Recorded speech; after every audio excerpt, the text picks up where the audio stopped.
You made a moral judgment today. You probably made several before breakfast.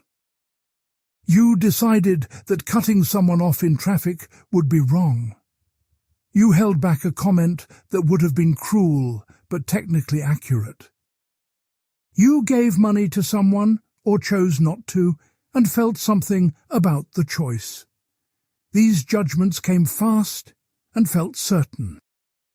But here is what almost no one does. Almost no one stops to ask what method produced those judgments. Not what you decided, but how you decided. Not what you believe is right, but what makes something right in the first place. That question sounds abstract. It is not. Every major political debate, every medical dilemma, every conflict between loyalty and honesty runs straight into it. And when you arrive there, you discover something unsettling. The people who have thought hardest about this question for 25 centuries do not agree on the answer. They do not even agree on what kind of answer it would be. This series works through the strongest positions in moral philosophy, not as a museum tour, but as a live investigation. The goal is to equip you to think clearly about what makes an action ethical, and to understand precisely where that clarity reaches its limits. Part 1. The confidence you cannot justify. You believe that torturing a child for amusement is wrong. You do not believe this the way you believe that Paris is in France. You believe it more than that. If someone presented evidence that Paris had been relocated, you would update your geography. If someone presented an argument that torturing children is permissible, you would reject the argument. You would assume something had gone wrong in the reasoning, not in your conviction. This asymmetry reveals something important about moral belief. Your strongest moral convictions function less like conclusions and more like starting points. They are the things you test arguments against, not the things arguments produce. A philosophical proof that lands on a monstrous conclusion does not make you accept the conclusion. It makes you suspect the proof. Philosophers call this a Moorean shift, after G. E. Moore, who argued that some common-sense beliefs are more certain than any premise that could be used against them. But notice the problem this creates. If your deepest moral beliefs are your starting points, what are they based on? You did not derive them from a logical proof. You did not run an experiment. You did not observe wrongness under a microscope or measure it with an instrument. They feel as real as the table in front of you, but you cannot point to what makes them true. Try to justify one. Take the belief that it is wrong to punish an innocent person for a crime they did not commit. You might say it violates their rights. But now you need to justify why people have rights. You might say it causes suffering. But now you need to justify why suffering matters morally. You might say any reasonable person would object to it. But now you need to justify what makes an objection reasonable. Every justification you offer either rests on another moral belief that itself needs justification, or it bottoms out in something you simply cannot argue for any further. This is not a failure of your thinking. It is the basic structure of moral reasoning itself. Either your chain of justifications goes on forever, which is impossible, or it loops back on itself, which is circular, or it stops at something you treat as foundational without proof. This problem is ancient, and it has not been solved. Every moral theory you will encounter in this series is, at bottom, a different strategy for dealing with it. Some try to ground morality in reason alone. Some ground it in consequences, or in agreements, or in human nature. Some accept that the foundations are unprovable and argue that this is acceptable. But none of them escape the problem entirely. Knowing this from the start does not lead to despair. It leads to precision about what each theory actually achieves and where each one asks you to take something on trust. Part 2. The gap you cannot cross. Before examining any moral theory, you need to confront a structural problem that sits beneath all of them. In 1739, David Hume noticed something peculiar about the way moral arguments are built. Philosophers would start by describing facts about the world or about human nature. Then, without announcing the shift, they would slide into claims about what people ought to do. Hume pointed out that this move is never made explicit, and he suggested that it cannot be made legitimate through logic alone. The problem is precise. Descriptive claims tell you what is the case. The Earth orbits the Sun. Humans feel pain when burned. Prescriptive claims tell you what should be the case. You should not burn people. The logical issue is that no collection of purely descriptive premises can, by the rules of deductive logic, produce a prescriptive conclusion. Something is always smuggled in. Here is a concrete case. Suppose you learn that a certain factory farming practice causes extreme suffering to animals. Millions of creatures live in conditions that would horrify anyone who witnessed them directly. You now know a fact about the world. But the conclusion that this practice should stop requires an additional premise that is not itself a fact. It requires something like suffering that serves no necessary purpose is wrong.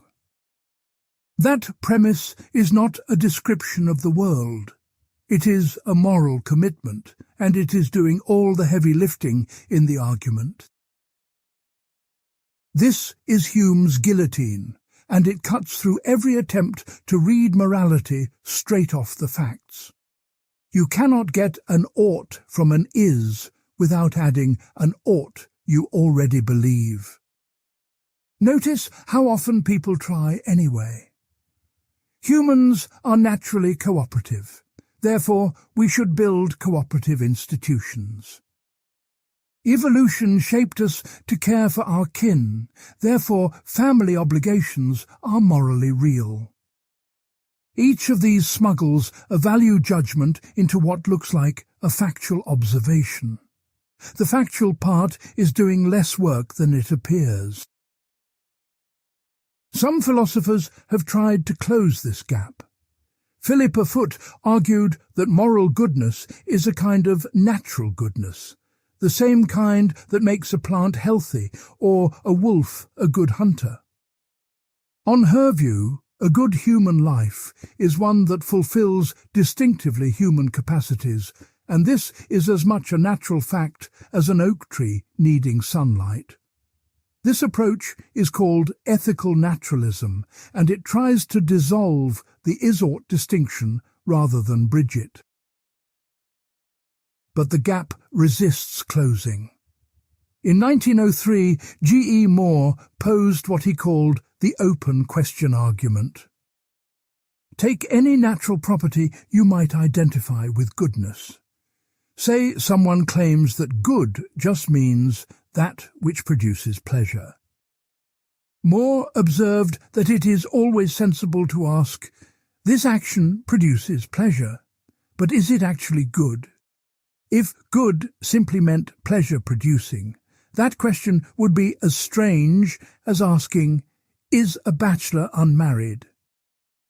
The fact that the question remains open suggests that moral goodness is not identical to any natural property you could name. Where does this leave you?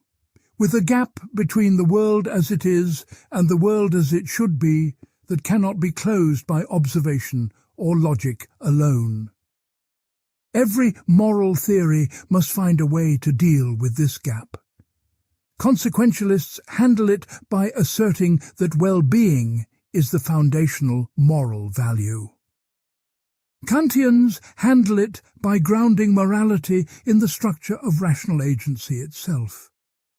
Virtue ethicists try to dissolve it through the concept of human flourishing. But each of these moves involves a commitment that goes beyond what the facts alone can deliver. The gap does not make moral reasoning impossible, but it means moral reasoning always starts with something that is not itself proven. Part 3. The Intuition Machine. There is a response to everything raised so far that feels so obvious it barely seems like a theory. You just know. When you hear about a person who betrays a friend's trust for personal gain, something fires immediately. You do not need to calculate consequences or consult a rule. The judgment arrives whole, the way you recognize a face without analyzing each feature separately. Moral intuitionism takes this experience seriously and builds a theory from it. The strongest modern version comes from the early 20th century philosopher W.D. Ross. Ross argued that we grasp certain moral duties directly, the way we grasp basic mathematical truths. You do not prove that 1 + 1 = 2 by deriving it from something more basic. You simply see that it is true once you understand the terms involved. Ross claimed that moral principles like keep your promises and do not harm others work the same way. He called these prima facie duties, meaning each one holds unless overridden by a stronger duty in a specific situation. This view has genuine appeal because it matches how moral life actually feels from the inside. You do experience moral truths as something you perceive, not something you invent. When a colleague takes credit for your work, you do not think, "Let me derive the wrongness of this from first principles." You see the injustice directly, and any theory that denies this experience needs to explain what is really happening. Contemporary philosopher Michael Huemer has refined this approach into what he calls phenomenal conservatism. The basic principle is this: if something seems true to you, you are justified in believing it until you find a good reason not to. This applies to perception, memory, and moral intuition alike. When it seems wrong to you that an innocent person is being punished, that seeming is itself evidence, just as a visual experience of a red object is evidence that something red is there. But moral intuitionism faces a devastating question. People's moral intuitions disagree, profoundly and persistently. In some societies, honor killing seems morally required to those raised within the tradition. In others, it seems like murder. Both groups experience their judgment with the same phenomenal force, the same sense of direct moral perception. If intuition is a reliable guide to moral truth, why does it deliver contradictory verdicts to different people? The intuitionist has responses. Robert Audi, one of the leading contemporary defenders, distinguishes between immediate gut reactions and mature, reflective intuitions formed after careful consideration of all relevant features. He argues that only the latter count as genuine moral intuitions. Snap judgments contaminated by prejudice or ignorance are not intuitions in the philosophically relevant sense. But this raises a follow-up problem. How do you distinguish a genuine intuition from a prejudice that feels like one? Both arrive with the same psychological force. Both feel self-evident to the person holding them. A slaveholder in 1820 could have experienced the moral permissibility of slavery as a direct intuition, and many did. Saying that was not a real intuition after the fact is easy, but the intuitionist needs a method for sorting genuine from counterfeit in real time. And that method cannot itself be based on intuition without going in a circle. There is another pressure point.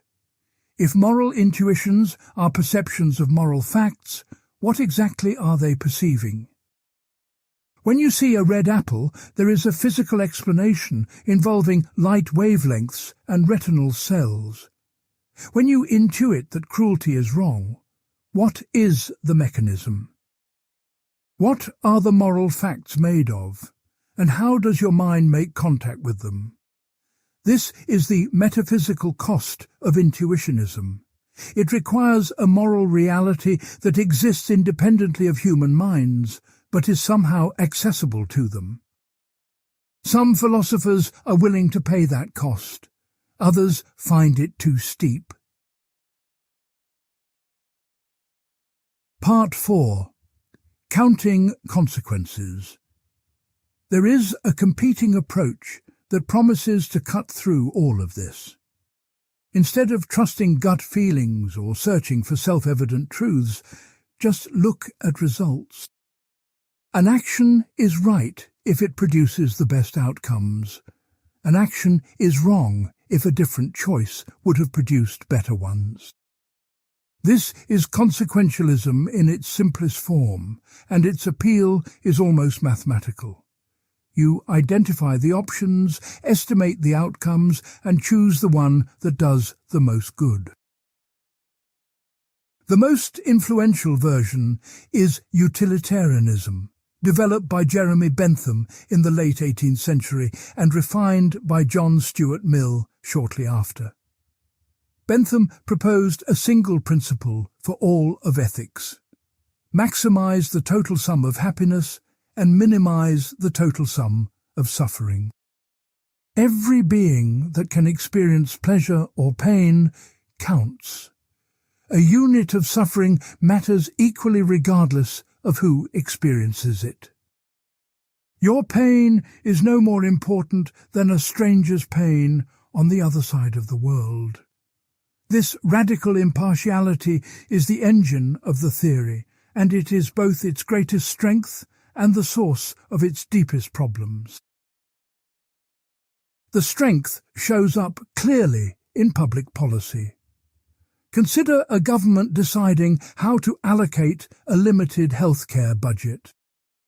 Utilitarian thinking says, direct resources where they will prevent the most suffering and produce the most well-being, full stop. Do not give priority to politically powerful groups or to people who share your background. Just count the consequences impartially and follow wherever the numbers lead. This kind of reasoning has driven vaccination campaigns, clean water projects, and the entire effective altruism movement. But now apply the same logic to a different case. A surgeon has 5 patients, each dying from the failure of a different organ. A healthy person walks into the hospital for a routine checkup. The surgeon could kill that person, harvest the organs, and save the 5. 5 lives saved for 1 life lost. The utilitarian calculation seems to recommend it. Every competent utilitarian knows this objection and has a response. Mill distinguished between act utilitarianism, which evaluates each action individually, and rule utilitarianism, which asks which general rules would produce the best outcomes if everyone followed them. A rule permitting organ harvesting from unwilling patients would create such terror and institutional distrust that its overall consequences would be catastrophic. So the rule utilitarian says, the correct rule is do not harvest organs from unwilling patients, because following that rule produces better outcomes in the long run. This is a powerful move, but it comes at a cost. Rule utilitarianism starts to look less like pure consequentialism and more like a disguised rule-based theory. If you are really following rules because the rules produce good outcomes, then in any specific case where breaking the rule would clearly produce better outcomes, a consistent consequentialist should break it. And if you refuse to break it, you are no longer purely a consequentialist. You are treating the rule as having independent moral weight, which is exactly what consequentialism was supposed to avoid. There is another problem, one that the philosopher Bernard Williams pressed with particular force. Utilitarianism seems to demand that you treat your own deepest commitments as just another variable in the calculation. Suppose you are a talented musician who has devoted your life to composition. A utilitarian analysis might show that you could do more total good by becoming a tax accountant and donating your higher salary to effective charities. The theory seems to say you should abandon the thing that gives your life meaning because the numbers point elsewhere. Williams argued that this guts the concept of personal integrity. It turns every person into a node in a calculation rather than an agent with a life of their own. Peter Singer, the most prominent living utilitarian, does not flinch from this implication. He has argued explicitly that we are morally obligated to give away our income until we reach a point where giving more would cause us as much suffering as it prevents. For Singer, your attachment to your own projects is real, but it does not override the suffering of those who could be helped. If your child's piano lessons cost what it would take to save a life through a malaria net, the moral math is uncomfortable but clear. This brings the deepest tension in consequentialism into focus. Either the theory is so demanding that almost no one can live by it, or it must be softened in ways that compromise its core logic. If you soften it enough to preserve personal space for your own projects and relationships, you have introduced limits on when consequences matter, and those limits are not themselves justified by consequences. They come from somewhere else. Part 5. The Rule that Binds Regardless. There is a fundamentally different way to think about all of this, and it begins by rejecting the core premise of consequentialism. Immanuel Kant argued that the moral worth of an action has nothing to do with its outcome. Good consequences can flow from terrible motives. A person who helps a stranger only to be seen doing it has performed a beneficial act, but Kant would deny that the act has genuine moral value. What matters is not what happens after you act, but the principle you are acting on when you choose to act. Kant called this principle the maxim of your action. A maxim is the personal rule you follow when you make a choice. When you tell the truth, your maxim might be tell the truth because honesty matters, or it might be tell the truth because getting caught in a lie would embarrass me. The external action looks identical, but the maxims are radically different. Kant argued that only the first kind of maxim can be genuinely moral, because only it is based on respect for a moral law rather than on self-interest. The test for whether a maxim is morally legitimate is the categorical imperative. Kant formulated this in several ways, but the most famous runs roughly as follows. Before you act, ask whether you could will that your maxim become a universal law that everyone follows. Not whether you would like the outcomes if everyone followed it, which would collapse back into consequentialism, but whether the maxim could even be coherently universalized.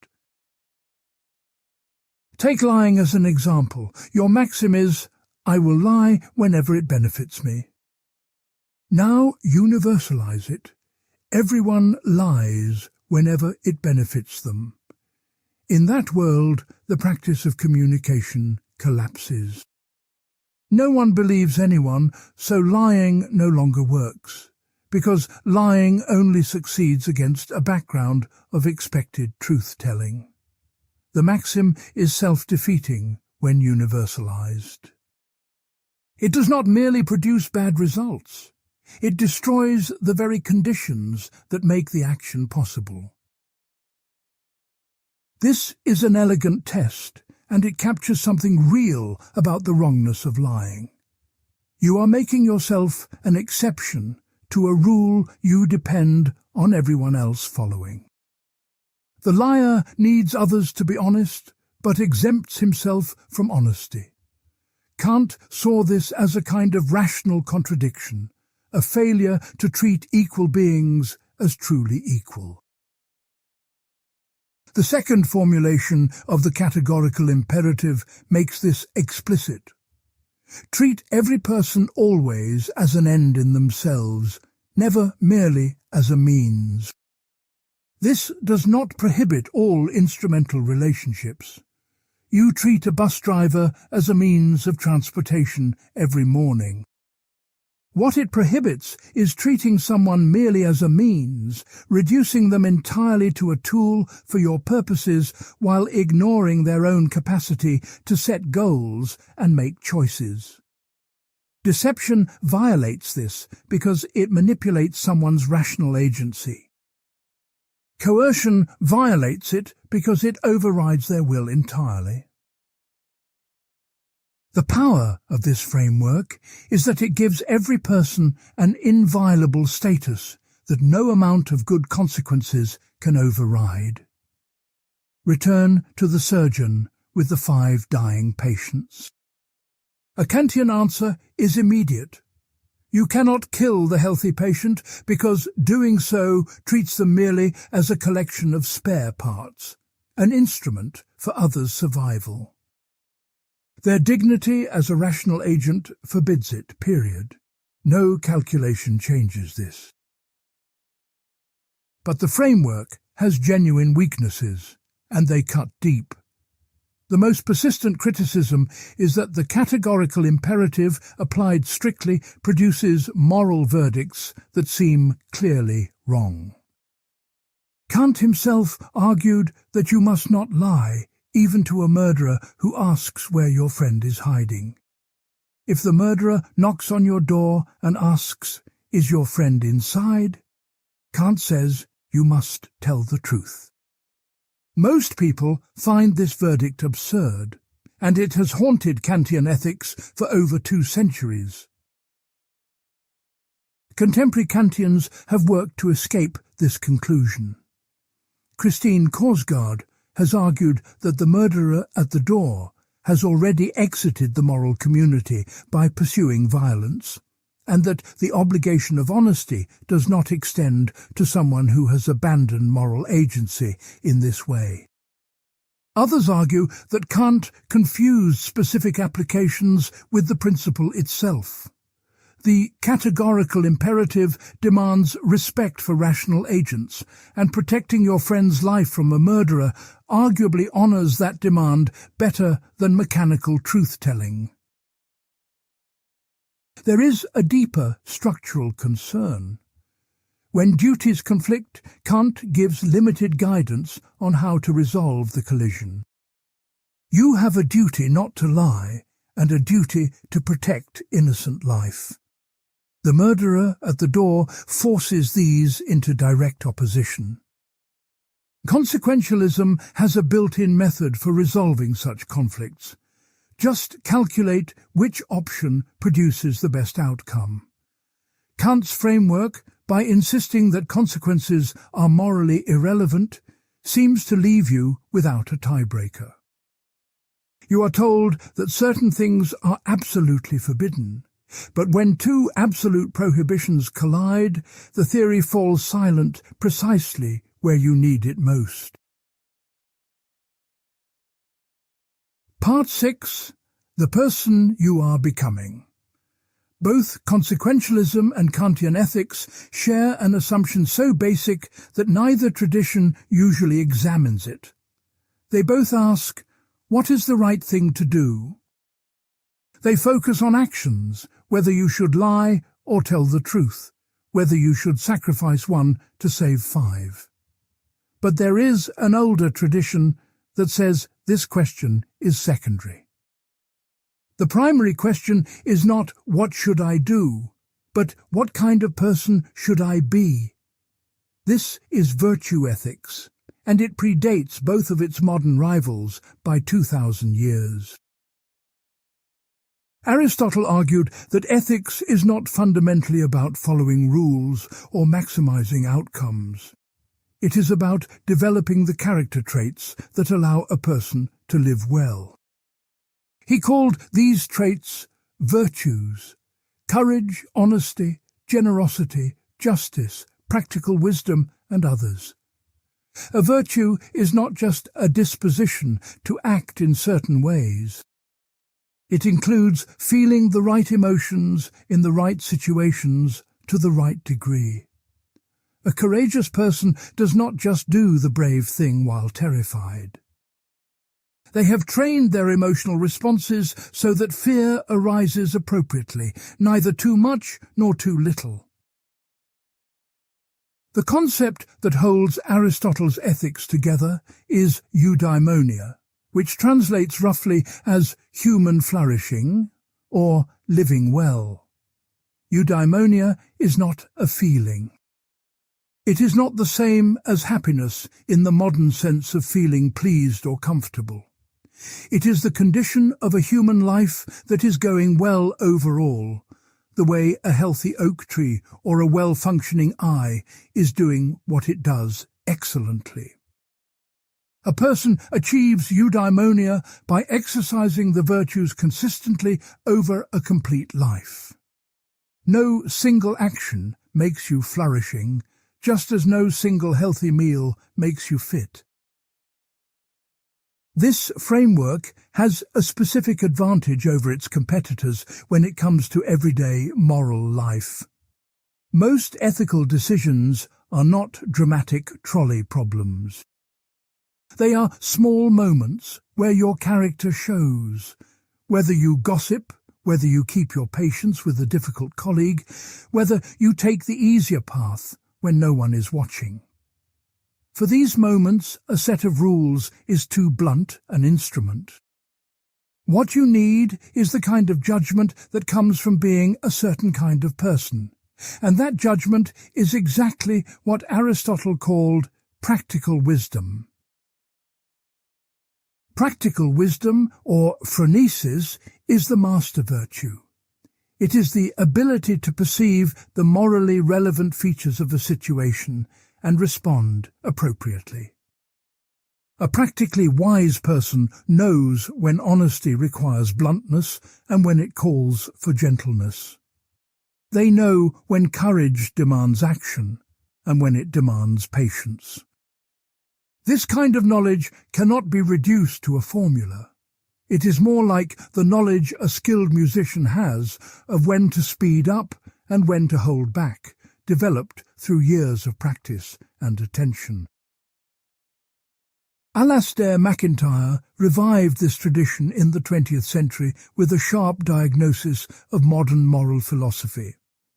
In After Virtue, published in 1981, MacIntyre argued that Enlightenment ethics had failed precisely because it tried to detach moral rules from any shared conception of the human good. Kant and the utilitarians both tried to build morality from principles that would hold for any rational being, regardless of context. MacIntyre claimed this project was doomed because moral concepts only make sense within a tradition, a community with shared practices and a shared understanding of what a good life looks like. The critique cuts both ways, and it creates a genuine vulnerability for virtue ethics. If virtues are defined relative to a tradition, then different traditions will produce different lists of virtues. The warrior virtues prized in Homeric Greece are not the same as the monastic virtues prized in medieval Christianity. The contemporary Western emphasis on autonomy and individual rights would look alien to both. MacIntyre was aware of this, and he argued that traditions can be rationally compared and evaluated. But the mechanism for doing so remains one of the most contested questions in the virtue ethics literature. Philippa Foot and Rosalind Hursthouse have pushed the tradition in a more naturalistic direction. Hursthouse argues that the virtues are those character traits that a human being needs in order to live well as the kind of creature humans are. Just as we can evaluate whether a wolf is a good specimen of its kind by looking at whether it hunts well and cooperates with its pack, we can evaluate human character by asking what traits serve human flourishing given our nature as social, rational, emotionally complex animals. This grounds the virtues in biology without reducing them to mere instincts. But this move brings back a question from Part 2. Who decides what human flourishing looks like? The utilitarian says flourishing means maximizing well-being. The Kantian says it means living according to rational self-legislation. The virtue ethicist says it means exercising the virtues. Each theory embeds its own answer in its foundations, and the virtue ethicist's answer is no more self-evident than the others. The charge against virtue ethics is not that it is wrong, but that it pushes the fundamental question back one step without resolving it. Instead of asking, "What should I do?" you ask, "What kind of person should I be?" But the second question turns out to be just as hard as the first. Part 7. What you would agree to. There is a fourth approach that tries to sidestep the weaknesses of the previous three by relocating the foundation of morality entirely. Instead of grounding ethics in consequences or in duties or in character, it grounds ethics in agreement. Specifically, in the kind of agreement that rational people would reach under fair conditions. This is the contractualist tradition, and its most influential living formulation comes from the philosopher T.M. Scanlon. Scanlon proposed a single test for moral wrongness. An action is wrong if it would be forbidden by any set of principles that no one could reasonably reject. Unpack this carefully because the details matter. The word reasonably is doing enormous work. Scanlon does not mean principles that no one would reject, because someone might reject a perfectly fair principle out of selfishness. He means principles that no one could reject while offering reasons that respect the standing of every other person as someone whose interests count. Here is how it works in practice. Suppose you are deciding whether it is permissible to break a promise when keeping it would be mildly inconvenient. You ask, Could someone reasonably reject a principle that permits promise breaking for minor inconvenience? The answer seems clearly yes. A world where promises dissolve at the first sign of inconvenience is a world where no one can rely on anyone else. And that burden falls disproportionately on the most vulnerable people who depend most on others keeping their word. So, the principle fails Scanlon's test. The distinctive move here, the one that separates contractualism from utilitarianism, is how it handles aggregation. Utilitarianism adds up total suffering and total well-being across everyone affected.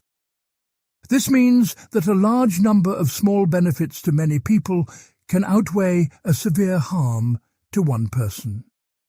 Contractualism refuses this move. Scanlon insists that you compare individual complaints person by person. The strongest individual objection to a principle always matters more than any sum of weaker objections. Consider a concrete case that reveals the difference. A television network must choose between two options for a broadcast. Option 1. A program that gives mild enjoyment to millions of viewers. Option 2.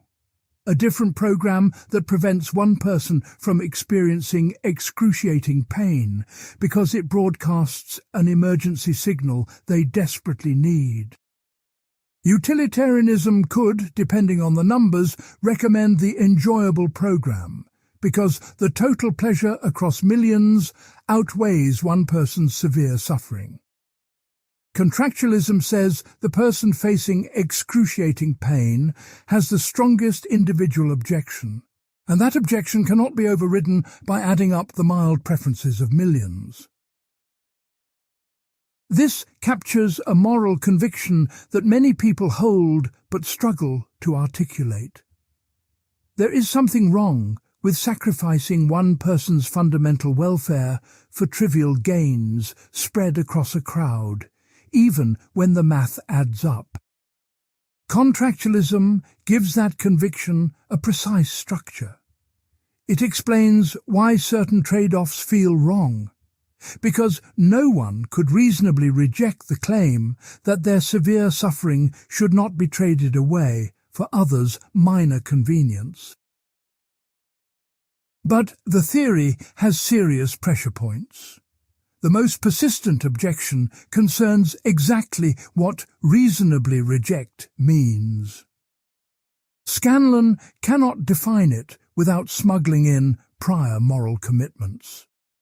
If reasonable means something like taking into account the interests of all persons equally, then the theory presupposes a moral norm of equal consideration that it was supposed to derive. The agreement is not generating moral principles from scratch. It is filtering principles through a moral standard that was already in place before the agreement began. A second objection targets the theory's limited scope. Scanlon himself acknowledged that contractualism covers only a portion of morality, what we owe to each other as rational agents capable of entering agreements.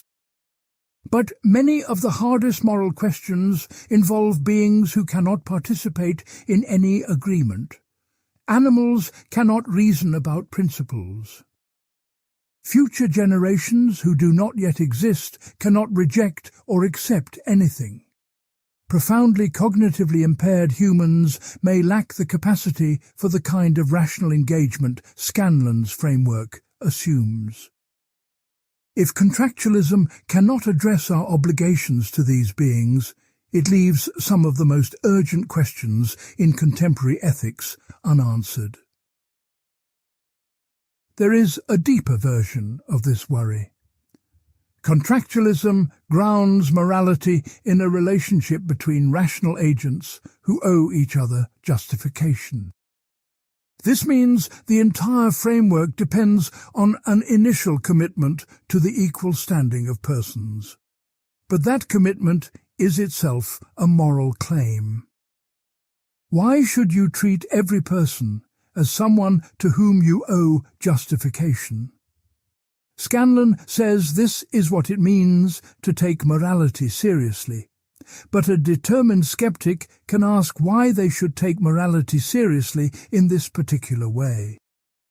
The theory provides an elegant structure for reasoning within morality, but it does not, and perhaps cannot, justify the decision to step inside the moral framework in the first place.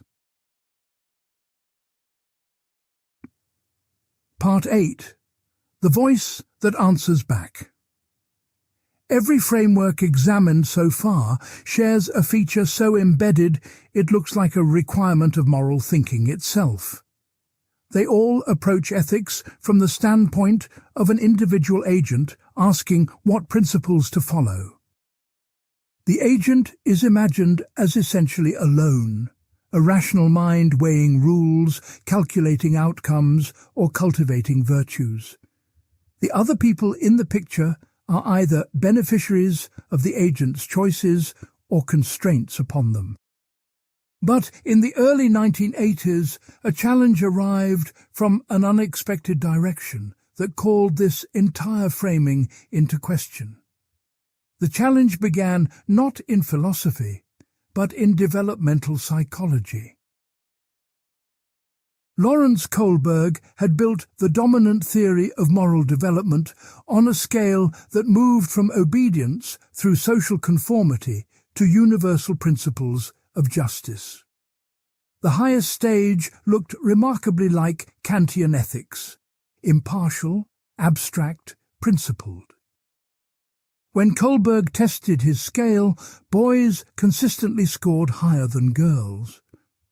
Carol Gilligan, his student, noticed something his framework was designed to miss. The girls were not failing to reason morally. They were reasoning in a different register. Where boys tended to resolve dilemmas by applying rules and rights, girls more often attended to relationships and responsibilities. They asked who would be hurt, who needed care, how the web of connections between people could be preserved. Gilligan argued in her 1982 book, In a Different Voice, that this was not a lower form of moral reasoning, but an alternative one. Kohlberg's scale did not discover a universal hierarchy. It measured how closely a person's moral thinking resembled one particular tradition, the tradition of justice and individual rights, and then declared that tradition to be the pinnacle of development. Nell Noddings built this insight into a full ethical theory in her 1984 book, Caring. She argued that the foundation of morality is not a principle, but a relationship, the caring relation between one who gives care and one who receives it. The paradigm case is a parent responding to the needs of a child, not because a rule commands it, not because the consequences are optimal, but because attending to the vulnerability of another person is the most basic moral act there is. This reframes the central question of ethics in a way the other theories do not. A consequentialist asks, what produces the most good? A Kantian asks, what does duty require? A virtue ethicist asks, what would a person of good character do? Care ethics asks, what does this particular relationship with this particular person in this specific situation demand of me? The answer cannot be generated by a universal principle because the morally relevant features are precisely the ones that make this situation unlike any other. Virginia Held, who developed care ethics into its most philosophically rigorous form, argued that the liberal tradition's focus on autonomous individuals is a distortion of actual human life. No person is truly self-sufficient. Every human begins in a state of absolute dependence, and will likely end in one. Between those endpoints, relationships of care sustain the entire structure of social life. A theory that treats the independent rational agent as the basic unit of morality has mistaken the exception for the rule. Most moral life happens not between strangers bargaining over principles, but between people already bound by ties of dependence, affection, and obligation. The power of care ethics lies in its ability to illuminate moral situations the other frameworks handle clumsily. When you sit with a dying friend, the morally important thing is not which principle you are following. It is the quality of your attention, your willingness to be present with their suffering, your responsiveness to what they actually need. No calculation of consequences captures this. No universal rule prescribes the right way to hold someone's hand. Care ethics says that this attentiveness is not merely a nice addition to morality, but its very core. But the theory faces serious objections, and they come partly from within feminism itself. If care is associated primarily with women's experience, does elevating it to a moral foundation reinforce the expectation that women should be caregivers? Does it romanticize a role that has historically been imposed rather than chosen? Noddings herself grounded care in the maternal relationship, which some critics argued recycles rather than challenges gendered assumptions about moral labour. There is a structural problem as well. Care ethics works best in contexts of close relationship, but many of the hardest moral questions involve strangers. How should you respond to a famine in a country you will never visit, affecting people you will never meet? Care ethics struggles to generate obligations toward those outside your immediate web of relationships. Held has argued that care can be extended to strangers through institutional structures and political arrangements. But critics respond that once you extend care to the abstract level of institutions, you have effectively imported the language of justice and rights that care ethics was supposed to replace. The framework seems most powerful precisely where its scope is narrowest, and weakest precisely where the stakes are highest. Part 9. Where the frameworks break against each other. You now have 5 distinct answers to the question of what makes an action ethical. Maximize good outcomes. Follow rational duty. Cultivate virtuous character. Honor the agreements rational people would reach. Attend to the needs of those in your care. Each captures something genuine about moral experience. Each has survived centuries or decades of sustained philosophical attack. And they regularly deliver incompatible verdicts on the same case. The conflicts are not edge cases. They appear in ordinary moral situations that most people will face. Take a common dilemma. Your elderly parent has a terminal illness and asks you not to tell other family members. They want to control the narrative of their own death. The consequentialist calculates the other family members will suffer more if blindsided by the death than if told now. So the best outcome requires breaking the promise. The Kantian focuses on the promise itself. You gave your word, and breaking a promise treats your parent merely as a means to others' emotional comfort. The virtue ethicist asks what a person of practical wisdom would do, and the answer is genuinely unclear because both honesty and loyalty are virtues, and they pull in different directions here.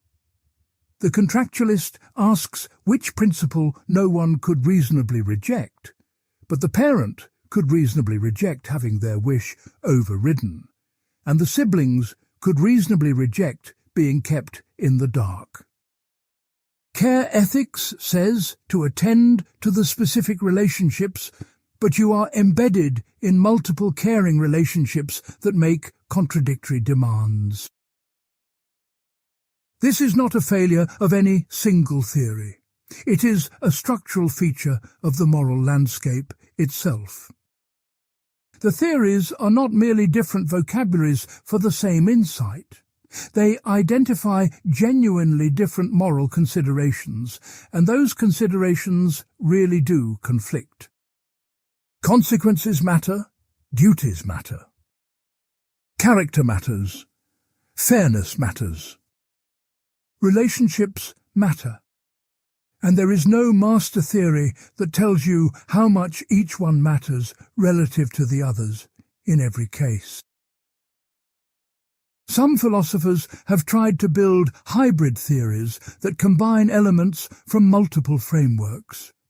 Derek Parfit, in his monumental 2011 work on What Matters, argued that Kantian ethics, consequentialism and contractualism are actually climbing the same mountain from different sides. When properly formulated, he claimed they converge on the same set of principles. A rule consequentialist, a Kantian universalizer, and a Scanlonian contractualist would all endorse roughly the same moral code.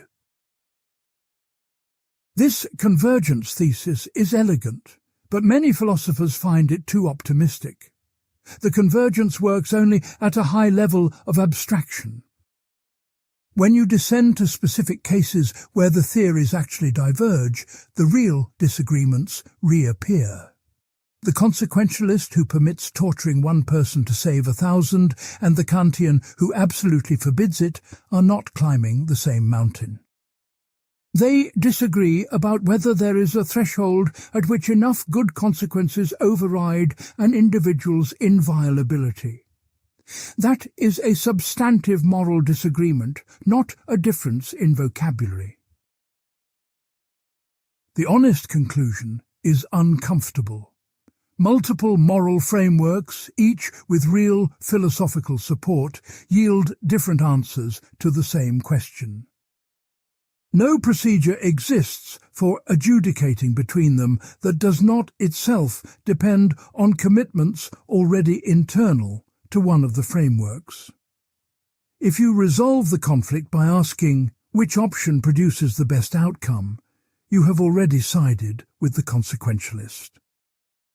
If you resolve it by asking which option respects individual rights, you have already sided with the Kantian. The meta-question, how should I decide between moral frameworks, is itself a moral question, and it has no framework-neutral answer. This does not mean all moral reasoning is arbitrary. The frameworks agree on enormous stretches of moral territory. Gratuitous cruelty is wrong on every account. Keeping promises matters on every account. Honesty has value on every account. The disagreements cluster around genuinely hard cases where important moral considerations pull against each other. But those hard cases are exactly the ones where you most need guidance, and it is precisely there that the frameworks leave you in a state of irreducible conflict. Part 10. The emotional dog and its rational tail. Everything discussed so far has assumed that moral reasoning in some form is how people arrive at moral judgments. You weigh principles, consider consequences, reflect on character, and reach a conclusion. The conclusion might be wrong, but the process is fundamentally rational. In 2001, the psychologist Jonathan Haidt published a paper that challenged this assumption at its root. Haidt's social intuitionist model proposes that moral judgment is not primarily produced by reasoning at all. Instead, moral judgments arise from rapid, automatic emotional responses, and reasoning comes after the fact as a justification for a verdict already reached. The reasoning does not generate the conclusion. It is a lawyer hired to defend a client who has already decided on a plea. Haidt's most striking evidence comes from a phenomenon he calls moral dumbfounding. He presented people with scenarios designed to trigger strong moral reactions without involving any obvious harm. The most famous case involves a brother and sister who decide, as consenting adults, to have a single sexual encounter. They use 2 forms of contraception, tell no one, and both report that the experience brought them closer. No one is harmed by any observable measure. When people are asked whether this was wrong, the vast majority say yes, immediately and with conviction. When asked to explain why, they reach for reasons that the scenario has been specifically designed to block. They could have a child. They used contraception. It could damage their relationship. It improved it. Someone would find out. No one did. After every reason is refuted, most people do not change their judgment. They say something like, "I cannot explain it. I just know it is wrong."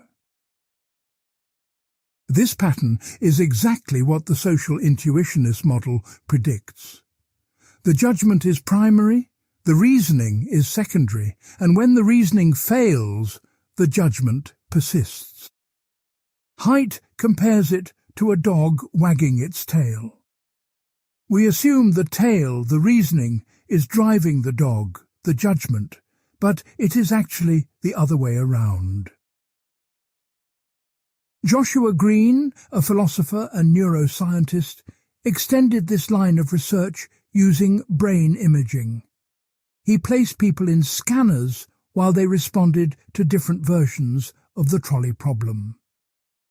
In the switch version, where you divert a trolley to kill 1 instead of 5, most people say this is permissible. Brain scans show primarily activity in regions associated with controlled, deliberative reasoning.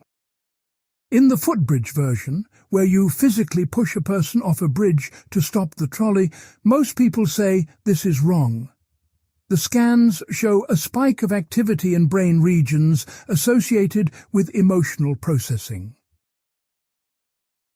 Green's interpretation is that deontological judgments about duties and rights, are often driven by automatic emotional responses, while consequentialist judgments are more closely tied to deliberative reasoning.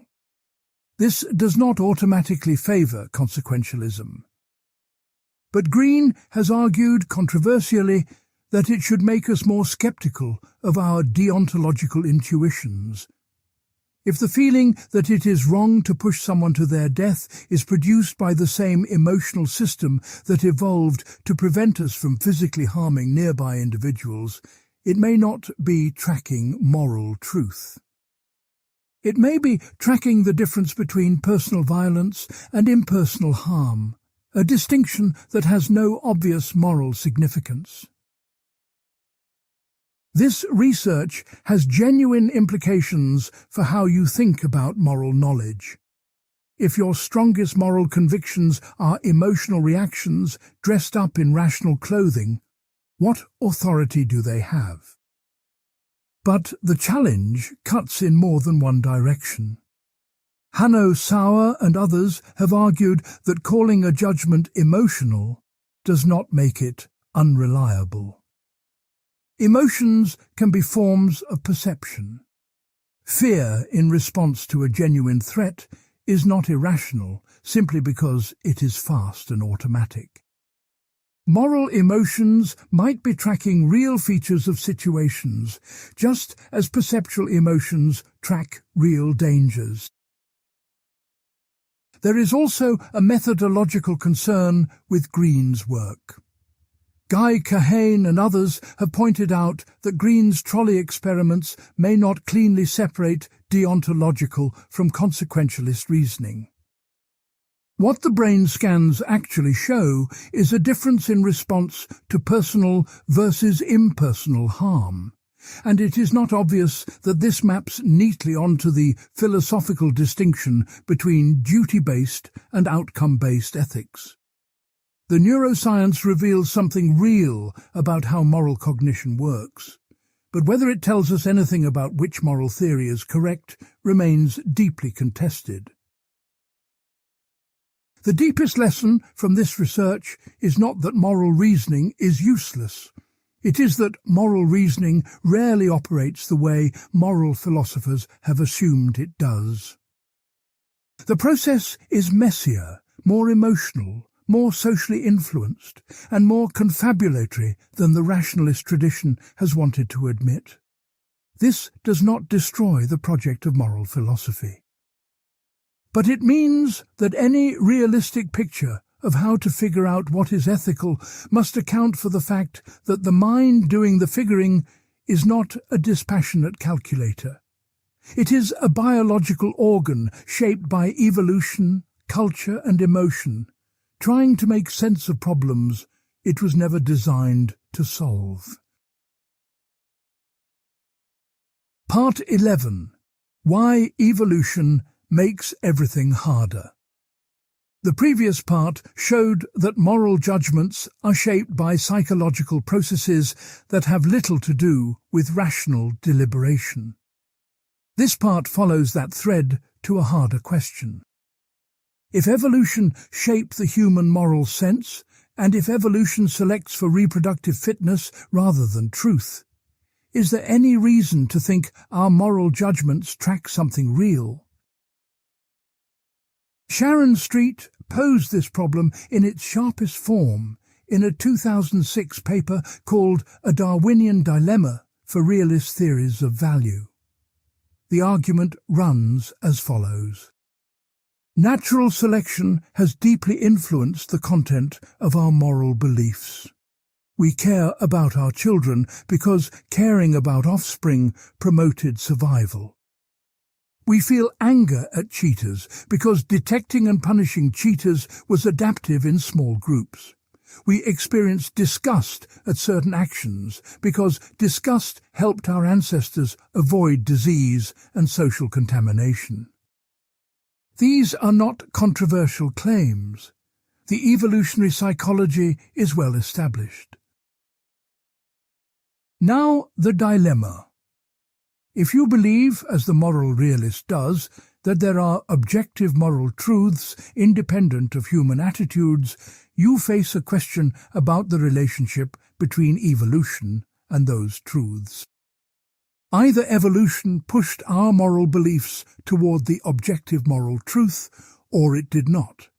If it did not, then the fact that you believe cruelty is wrong may be nothing more than a byproduct of selection pressures that had nothing to do with moral truth. Your moral beliefs would be as unreliable as a compass near a magnet. You might happen to point in the right direction, but you would have no reason to trust that you do. If, on the other hand, evolution did push our beliefs toward moral truth, you need to explain how. Natural selection tracks reproductive fitness, not truth in general. It produces true beliefs about the physical world only incidentally, because having accurate beliefs about where the predator is tends to help you survive. But there is no parallel mechanism for moral truth. Evolution would give you the moral beliefs that help you survive and reproduce, regardless of whether those beliefs are true.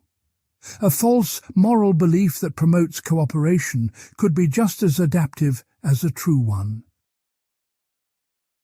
Richard Joyce presses a version of this argument in The Evolution of Morality.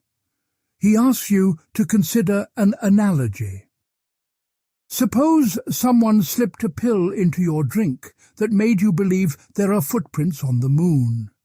You feel absolutely certain of this belief. Once you learn about the pill, your certainty should evaporate, not because the belief is necessarily false, but because you now know your belief was caused by something other than the evidence. The pill broke the connection between your belief and reality. Joyce argues that evolution is, in effect, the pill. It installed moral beliefs in us for adaptive reasons, and once we understand this, we should lose confidence in those beliefs, even if we cannot prove they are false. The moral realist has several lines of defense. The most common is the third factor response. There is some third thing that explains both why evolution pushed us towards certain moral beliefs and why those beliefs happen to be true. For example, David Enoch has argued that survival itself is objectively good. If survival is genuinely valuable, then evolution, by selecting for beliefs that promote survival, would also be selecting for beliefs that are roughly aligned with objective moral truth. The link between evolution and moral truth is indirect but real, mediated by the objective value of survival and well-being. Street anticipated this response and rejected it. She argued that the claim survival is objectively good is itself a moral belief, and it is just as likely to be a product of evolutionary influence as any other moral belief. You cannot use one potentially contaminated belief to validate the rest. The defense is circular. The evolutionary challenge does not affect all metaethical positions equally. Constructivists like Street herself argue that moral truths are not independent of human attitudes, but are constructed from them. On this view, evolution shaped our values, and those values are the raw material from which moral truth is built. There is no gap between our moral beliefs and moral reality, because moral reality is constituted by the kind of beings we are. This avoids the debunking problem, but at the cost of giving up the idea that morality is objective in the way most people assume it is. The import of this debate reaches well beyond academic philosophy. You are a product of evolution. Your sense that fairness matters, that suffering is bad, that loyalty is valuable, all of these emerged from a process that was indifferent to their truth. This does not mean those beliefs are false. It means you cannot appeal to the strength of your conviction as evidence for its correctness. The conviction would feel exactly as strong whether it was true or whether it was merely useful for keeping your ancestors alive long enough to reproduce. Part 12. Is there a right answer at all? Behind every question about what is ethical to do lies a deeper question most people never ask. When you say torture is wrong, are you stating a fact about the world, or are you expressing something about yourself? This is the question of metaethics, and how you answer it changes everything about how you approach moral reasoning. Moral realism holds that there are moral facts, truths about right and wrong that exist independently of what anyone thinks or feels. On this view, torture is wrong, is true, the same way water is H2O is true. It describes a feature of reality. The moral realist says you can be genuinely mistaken about morality, the way you can be mistaken about chemistry. Entire civilizations that practiced slavery were wrong, not just by our standards, but wrong, full stop. The appeal of realism is obvious. It preserves the seriousness of moral discourse. When you argue about abortion or animal rights, you feel like you're disagreeing about something, not merely comparing emotional reactions. Moral realism explains that feeling. You are disagreeing about a fact, and one of you is closer to the truth. But realism faces the challenges already outlined. If moral facts exist independently of human minds, what are they made of, and how do we detect them? They are not physical objects you can observe. They do not show up in any scientific instrument. The philosopher J.L. Mackie pressed this objection in his 1977 book, Ethics, Inventing Right and Wrong. He argued that if objective moral facts existed, they would be utterly unlike anything else in the natural world. They would be, in his phrase, metaphysically queer, entities with no parallel in science and no plausible explanation for how we could come to know them. Mackie's position, called error theory, accepts that moral statements are trying to describe facts, but denies that any such facts exist. When you say torture is wrong, you are making a factual claim, but the claim is false, because there are no moral facts for it to correspond to. All moral statements are systematically mistaken in the way statements about witchcraft are systematically mistaken. Witchcraft language assumes the existence of supernatural powers that do not exist. Moral language assumes the existence of objective moral properties that do not exist either. This is a hard position to accept, and most people find it repellent. But the repulsion may itself be evidence for the theory rather than against it. If evolution installed strong moral sentiments in us, we would expect moral error theory to feel deeply wrong, even if it is correct. The feeling of repulsion is exactly what the theory predicts, so it cannot serve as evidence against it. A different form of anti-realism avoids Mackie's bullet by denying that moral statements are factual claims at all. This is expressivism, and its core idea is that saying torture is wrong is not describing a fact, but expressing an attitude, something closer to torture, boo, spoken with philosophical sophistication. A.J. Ayer proposed a crude version of this in the 1930s. Simon Blackburn and Alan Gibbard have developed far more refined versions over the following decades. Blackburn's quasi-realism attempts to earn back everything that sounds realist about moral discourse, the truth aptness, the disagreement, the objectivity, on an expressivist foundation. You can still say moral claims are true and engage in moral arguments, but what you're doing is refining and testing attitudes, not discovering facts. The program has been impressively successful in some respects. Quasi-realism can mimic nearly all the features of realism while avoiding its metaphysical costs.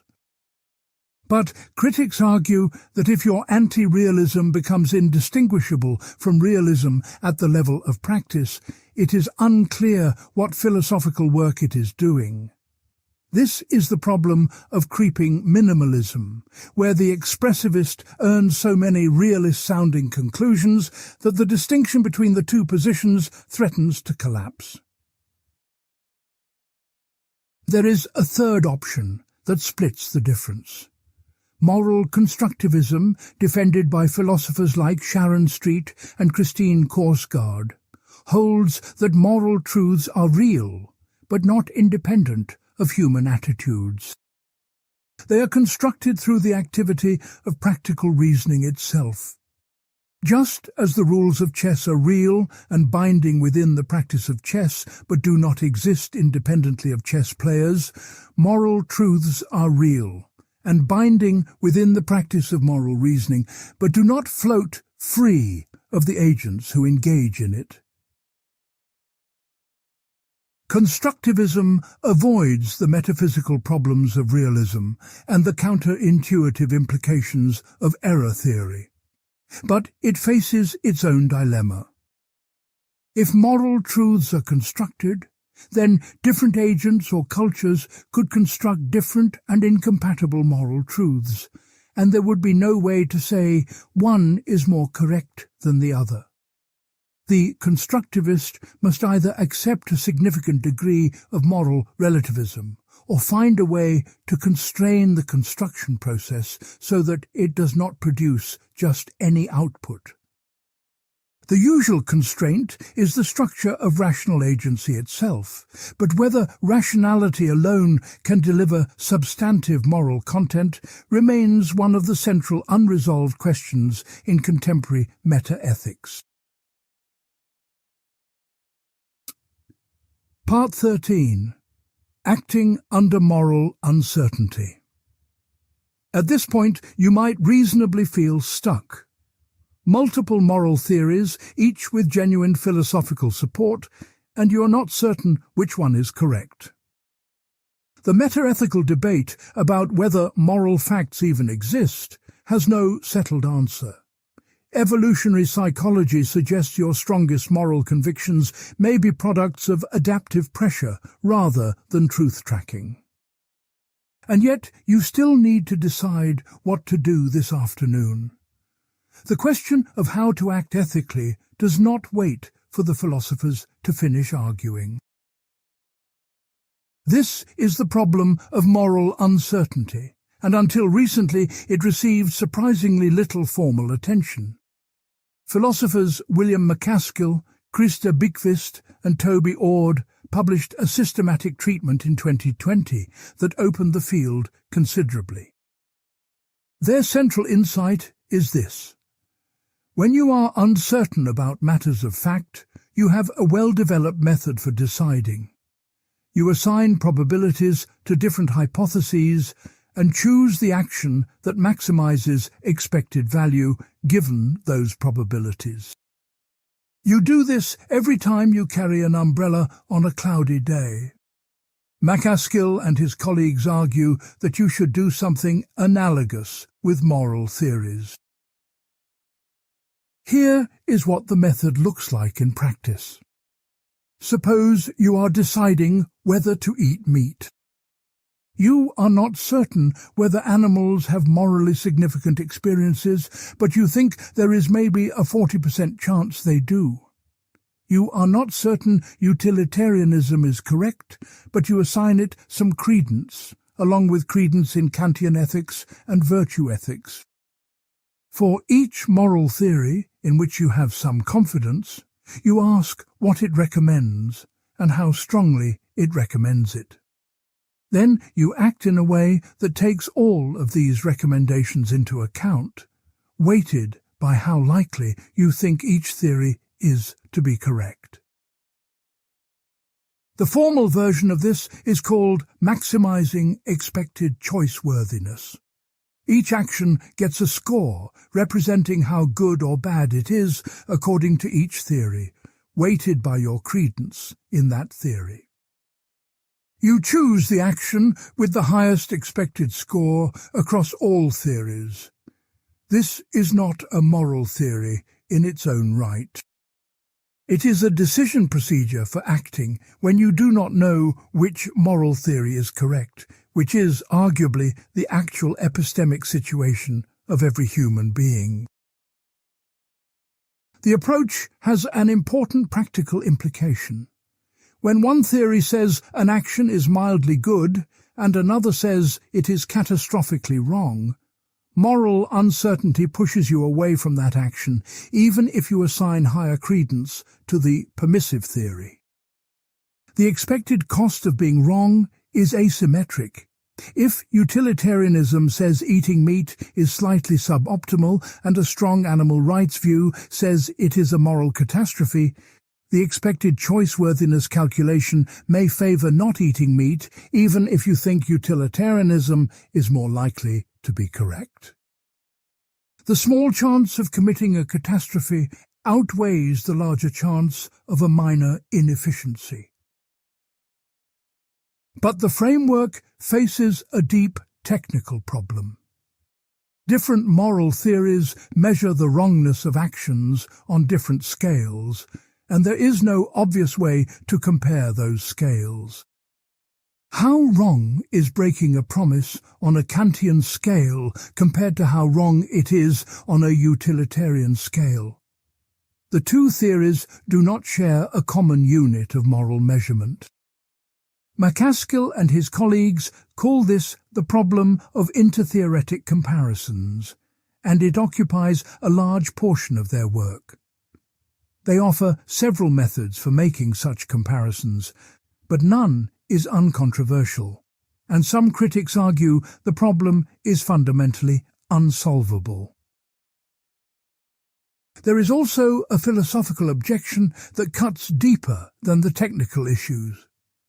To assign probabilities to moral theories, you need a standpoint from which to evaluate them. But that standpoint is itself a moral standpoint, or at least a standpoint informed by moral judgments about which considerations matter most. You cannot step entirely outside your moral perspective to assess it objectively.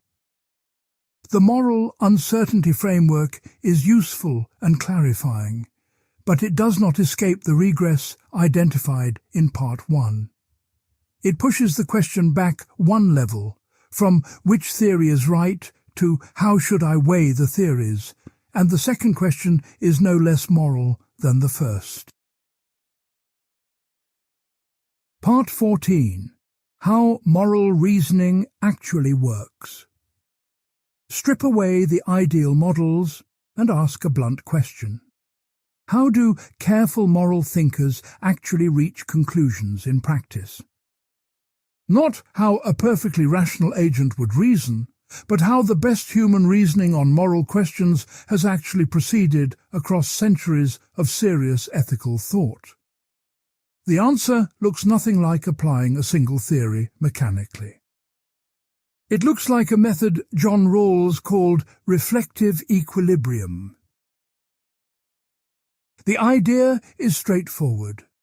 You begin with your considered moral judgments, the convictions you hold under favourable conditions when you're calm, informed, not biased by personal stakes, and not reasoning under pressure. You also hold some general moral principles that you find plausible. Then you work back and forth between the two. When a principle implies a judgment you cannot accept, you either revise the principle or re-examine the judgment. When a firm judgment conflicts with a principle, you ask which you are more confident in, and you adjust accordingly. The process continues until your principles and judgments are mutually consistent. That state of consistency is reflective equilibrium. This is not a fixed endpoint. It is a dynamic process that continues as you encounter new cases, new arguments, and new information. Rawls distinguished between narrow reflective equilibrium, where you only adjust principles and judgments to each other, and wide reflective equilibrium, where you also consider background theories from philosophy, psychology, economics, and other fields. The wide version is far more demanding. It requires not just internal consistency, but engagement with the best available understanding of how the world works and how human minds function.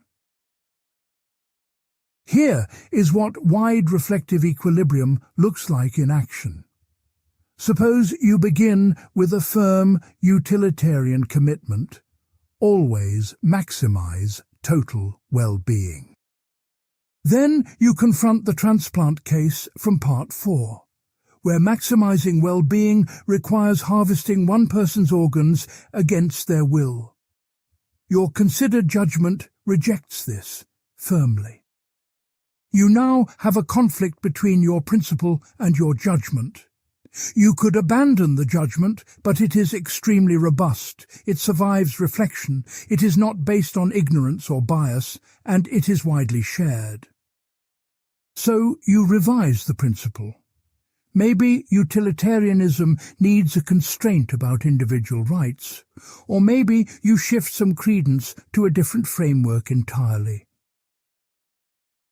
Now bring in background theories. You learn from psychology that utilitarian responses to dilemmas involving personal harm correlate with reduced emotional processing in specific brain regions. You learn from evolutionary theory that your disgust at harvesting organs may reflect an evolved bias toward avoiding personal violence rather than a perception of moral truth.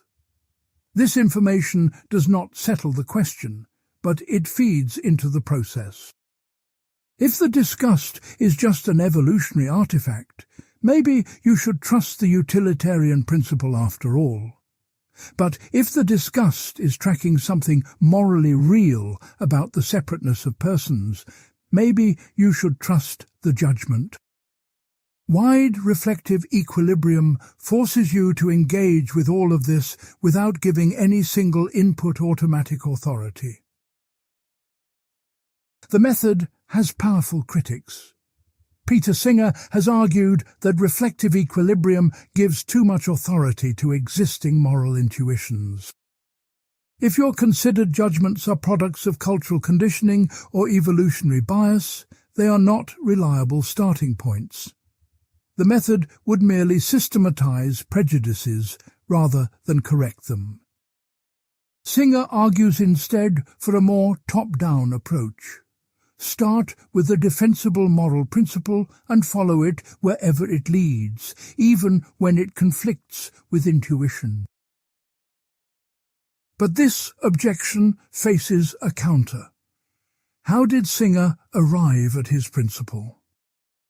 He chose the principle of equal consideration of interests, partly because it matches certain considered judgments, like the judgment that race and species are morally irrelevant to suffering.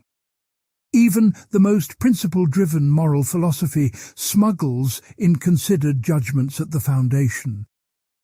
There is no view from nowhere, no starting point that is not itself a product of a particular moral sensibility shaped by culture, evolution, and experience.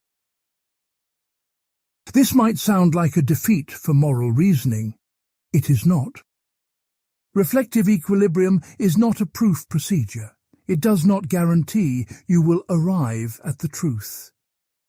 What it does is discipline moral thinking in a way that makes progress possible. It forces you to confront the strongest objections to your position, to integrate evidence from outside philosophy, to revise your views when they are shown to be inconsistent, and to hold your conclusions with appropriate humility. It is the best available method not because it is perfect, but because every alternative, pure intuition, pure principle, pure calculation, fails worse. Part 15. What remains? So, what do you actually know about how to tell whether something is ethical? After 25 centuries of argument, after 5 major frameworks and multiple meta-ethical positions, and a century of empirical psychology, what has been established? Start with what has not been established. No single moral theory has been shown to be correct in a way that compels agreement from all rational people. The foundations of moral knowledge remain disputed. Whether moral facts exist independently of human minds is an open question. The evolutionary origins of our moral sense cast genuine doubt on whether our strongest convictions are tracking truth or merely promoting survival. None of these problems has been solved. But certain things have been established with reasonable confidence, and they are not trivial. First, every defensible moral theory converges on a core of prohibitions and requirements. Gratuitous cruelty is wrong. Basic honesty has value. The suffering of others makes moral claims on you. Fairness in the treatment of persons is not optional. These convergence points are not absolute proof of anything. But when theories built on radically different foundations all arrive at the same verdicts, that convergence is itself evidence of something real. Second, you now know that moral confidence should not be binary. Treating moral belief like a switch that is either on or off misrepresents the actual epistemic situation. You have varying degrees of confidence in different moral claims, and your reasoning should reflect that. The framework of moral uncertainty gives you a precise way to act under conditions of genuine disagreement between the theories you find credible. Third, you know that moral reasoning is a skill that can be done well or badly, and you know what doing it well looks like. It means holding your judgments and principles in dynamic tension, testing each against the other. It means integrating evidence from psychology, biology and social science rather than pretending moral philosophy operates in isolation. It means seeking out the strongest version of views you disagree with and engaging them at full strength. It means being willing to revise your position when the arguments or evidence demand it, even when the revision is uncomfortable. Fourth, you know that the different moral frameworks are not competitors to be eliminated, but lenses that reveal different features of the moral landscape. Consequentialism forces you to look at outcomes you might prefer to ignore. Kantian ethics forces you to respect persons in ways that pure calculation might override. Virtue ethics reminds you that the kind of person you are shapes every decision you make. Contractualism demands that you justify your actions to those affected by them. Care ethics insists that relationships and particular context matter in ways abstract principles miss. A morally serious person does not pick one lens and discard the rest. They develop the judgment to know which lens a given situation requires. Fifth, and this may be the most important point, moral reasoning is not a solitary activity. Haidt was right that individual reasoning is often post hoc rationalization. But Haidt himself emphasized that reasoning functions socially. When other people challenge your moral positions with reasons you had not considered, your intuitions can actually shift. Moral progress happens through exactly this kind of social friction. The abolition of slavery, the expansion of suffrage, the recognition of rights for marginalized groups, all of these emerged not from solitary moral calculation, but from sustained argument between people with different starting points and different intuitions. This means the most important thing you can do for your own moral reasoning is to expose it to genuine disagreement. Not the kind of disagreement that is just tribal signaling, but the kind where someone who shares your commitment to getting it right reaches a different conclusion for reasons you cannot easily dismiss. That discomfort is not a sign of failure. It is the mechanism through which moral understanding advances. The question that opened this series, How do you know something is ethical to do or not? Does not have a single clean answer. It has a method, and the method is demanding, ongoing, and never fully complete. You bring your strongest considered judgments. You test them against the most rigorous principles available. You consult the best empirical evidence about how moral psychology actually works. You hold your conclusions with the degree of confidence they warrant, which is usually less than certainty. And you remain open to the possibility that the person who disagrees with you is seeing something you have missed. That is not a comfortable place to stand. It is, as far as we can tell, the only honest one.